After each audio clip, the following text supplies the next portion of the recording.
Bishnoi tiger force ने Lawrence के लिए सड़कों पर उतरने का ऐलान किया। साथ ही कहा है कि बिश्नोई समाज शिकारियों, जिहादियों और राष्ट्र विरोधियों के खिलाफ लड़ता रहेगा। आपको बता दें कि गुजरात में क्षत्रिय करणी सेना के राष्ट्रीय अध्यक्ष डॉक्टर राज शेखावत ने लॉरेंस बिश्नोई के एनकाउंटर के लिए 1,11,11,111 रुपए का इनाम घोषित किया है। उन्होंने कहा है कि अमर शहीद सुखदेव सिंह गोगामेडी की हत्या लॉरेंस बिश्नोई ने करवाई थी। उनकी तरफ से घोषित इनामी राशि उस पुलिसकर्मी को दी जाएगी जो लॉरेंस बिश्नोई का एनकाउंटर करेगा। उन्होंने कहा कि देश के लोगों को भयभीत नहीं बल्कि भयमुक्त होने की जरूरत है।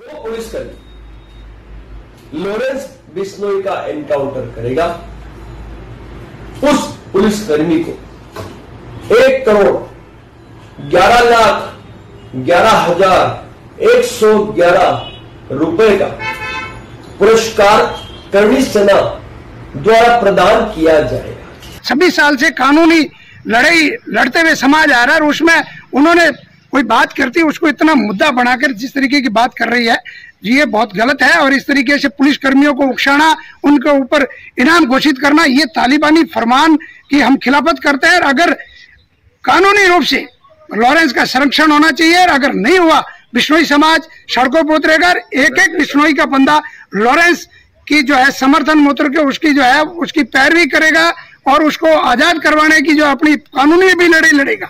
आने वाले समय में बिश्नोई समाज सक्षम है किसी भी तरीके की कोई भी जो है मतलब जो है हरकतों के खिलाफ मुंह तोड़ जवाब दे। अब जोधपुर की बड़ी खबर आपको बताते हैं, जहां पर पेपर लीक के मामले पर बड़ा एक्शन हुआ है। 25-25 हजार की इनामी 2 महिलाएं गिरफ्तार की गई। भवरी को पुणे, संगीता को सांचौर से गिरफ्तार किया। दोनों का डमी कैंडिडेट के रूप में इस्तेमाल किया गया था। 2021 के लंबित मामलों में जांच के बाद यह गिरफ्तारी हुई है।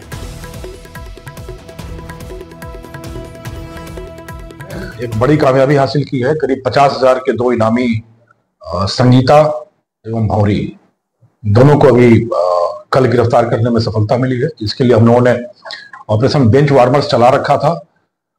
बालोतरा में एक फर्जी अभ्यर्थी बिठा के नीट परीक्षा में घपला करने का, वही घोटाला करने का एक बड़ा कांड हुआ था 2021 में, जिसमें वांटेड इन दोनों अपराधियों को, दोनों वांटेड आरोपी थी जिन पे 25-25 हजार रुपए का इनाम था।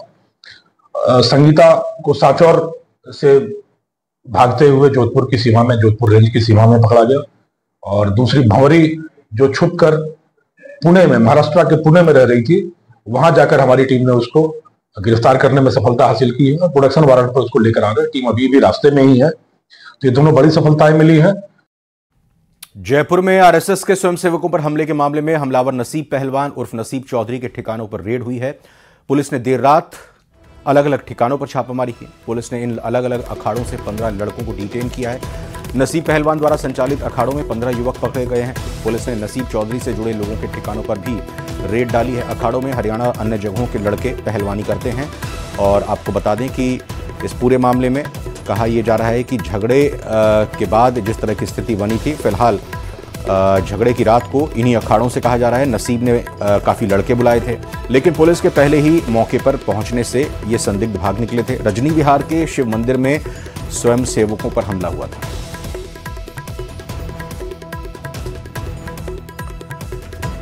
रेजिडेंट्स की हड़ताल से जुड़ी बड़ी खबर आ रही है। हाईकोर्ट ने रेजिडेंट्स की हड़ताल का स्वतः संज्ञान लिया है। सुओ मोटो है, जी हां, स्वतः संज्ञान लिया है। जयपुर हाईकोर्ट पीठ में अब 2 बजे सुनवाई होगी। इस मामले में जस्टिस समीर जैन की एकल पीठ में सुनवाई होगी।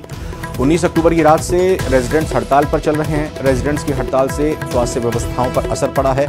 सरकारी मेडिकल कॉलेजों में मरीजों को परेशानी हो रही है। तो ये इस वक्त की बड़ी खबर आपको बता रहे हैं। रेजिडेंट्स की हड़ताल से जुड़ी हुई यह खबर है, जहां पर हाईकोर्ट ने रेजिडेंट्स की हड़ताल का स्वतः संज्ञान लेते हुए इस पर विचार करने की बात कही। अब जयपुर हाईकोर्ट पीठ में 2 बजे इस पर सुनवाई होगी।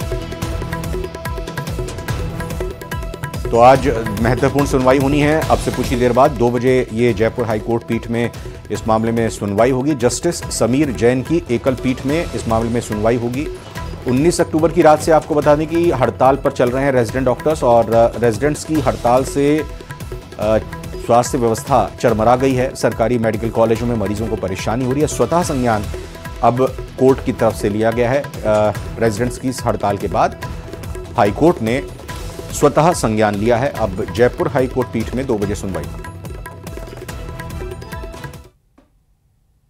डॉक्टर्स की हड़ताल जारी है, लेकिन अब हड़ताल के साइड इफेक्ट जो है वो दिखने लगे हैं। मैं इस वक्त एसएमएस अस्पताल की ओपीडी में हूं और ओपीडी में किस प्रकार की तस्वीरें ये दिखाने की कोशिश हम करते हैं। जो भीड़ पिछले 2-3 दिनों से लगातार देखने को मिल रही थी, अब वो भीड़ जो है वो नहीं है। यानी मरीज अब जो है वो एसएमएस अस्पताल नहीं आ रहे। वो इसलिए से नहीं आ रहे क्योंकि जिस प्रकार की हड़ताल चल रही है, ऐसे में मरीजों को जिस प्रकार से कतारों में घंटों जो है वो खड़ा रहना पड़ रहा है, उसके बाद अब कह सकते हैं कि मरीज जो है वो खुद ही अस्पताल में जो है वो नहीं पहुंच रहे। तो ये एसएमएस अस्पताल में, क्योंकि जिस प्रकार से यहाँ पर जो मेडिसिन ओपीडी है, इसमें खचाखच जो है वो भीड़ रहती थी, लेकिन इस वक्त कह सकते हैं कि वो भीड़ जो है वो नजर नहीं आ रही। यानी साफ तौर पर अब मरीज जो है वो सरकारी अस्पतालों में आने से बच रहे हैं, क्योंकि हड़ताल के चलते उन्हें दिक्कतों का सामना ना करना पड़े। इस लिहाज से वो भीड़ जो है वो इस वक्त एसएमएस अस्पताल में नजर नहीं आ रही है। कुछ डॉक्टर हैं, डॉक्टर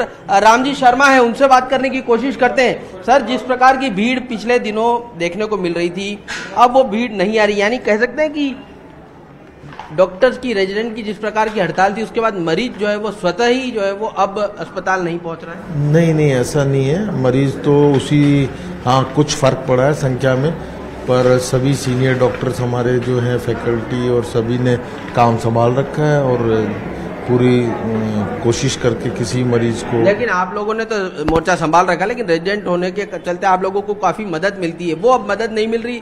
इस कारण से जो है वो मरीज भी थोड़ा सा सोच रहा है कि अभी अस्पताल जाए नहीं जाए, और त्योहारी सीजन भी शुरू हो चुका है। नहीं, एक त्योहारी सीजन थोड़ा सा शुरू होने की वजह से हो सकता है मरीज है, पर अभी भी जैसे हम लोगों ने सभी चैम्बर्स में सीनियर डॉक्टर्स बैठे हुए थे और सभी ने बीकानेर की एक बड़ी खबर आपको बताते हैं। पत्नी की हत्या करके पति ने आत्महत्या कर ली। पहले मतलब पत्नी की हत्या की, उसके बाद फिर आत्महत्या कर ली, अपनी भी जान दे दी है। बीकानेर की खबर महाजन थाना क्षेत्र के रामसरा की घटना है। पत्नी की हत्या के बाद पति ने जलकुंड में कूदकर अपनी भी जान दे दी। फिलहाल महाजन पुलिस मौके पर मौजूद है। हत्या के कारणों का भी खुलासा नहीं हुआ। अच्छा, बीकानेर की बड़ी खबर लगातार आपको बताते हैं। पत्नी की हत्या करने के बाद पति ने खुद की भी जान ले ली। अब ये क्या विवाद था, पारिवारिक कलह था, कुछ और वजह थी, ये अभी पुलिस की जांच के बाद ही पता चलेगा। लेकिन बहुत ही दुखद हुआ है जिस तरीके से पति ने पहले अपनी पत्नी की जान ले ली, फिर उसके बाद खुद भी अपनी जीवन लीला समाप्त कर ली, आत्महत्या कर ली। ये पूरा मामला बीकानेर के महाजन थाना क्षेत्र की रामसरा का है, जहां पर अच्छा विक्रम जगरवाल भी हमारे साथ जुड़ चुके हैं। जानकारी लेते हैं। विक्रम, पता चला क्यों हत्या और फिर खुद की जान ले ली?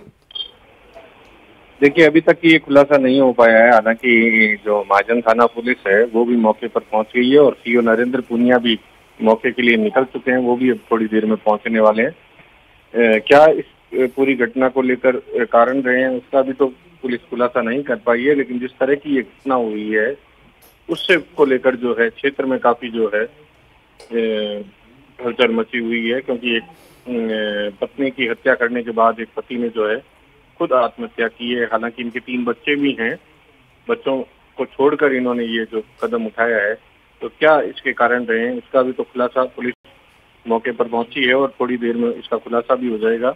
लेकिन मृतका का नाम जो है अंजू है और ये मृतक जो व्यक्ति है वो डूंगर राम ब्राह्मण बताया जा रहा है। फिलहाल पुलिस पूरे मामले की जांच में जुटी हुई है। विक्रम, आपका धन्यवाद इस खबर पर विस्तार से जानकारी देने के लिए। भिवाड़ी से खबर आ रही है, जहां 2 गुटों में मारपीट हुई है और इस मामले में save decor private limited company में देर रात कहा जा रहा है मारपीट हुई है।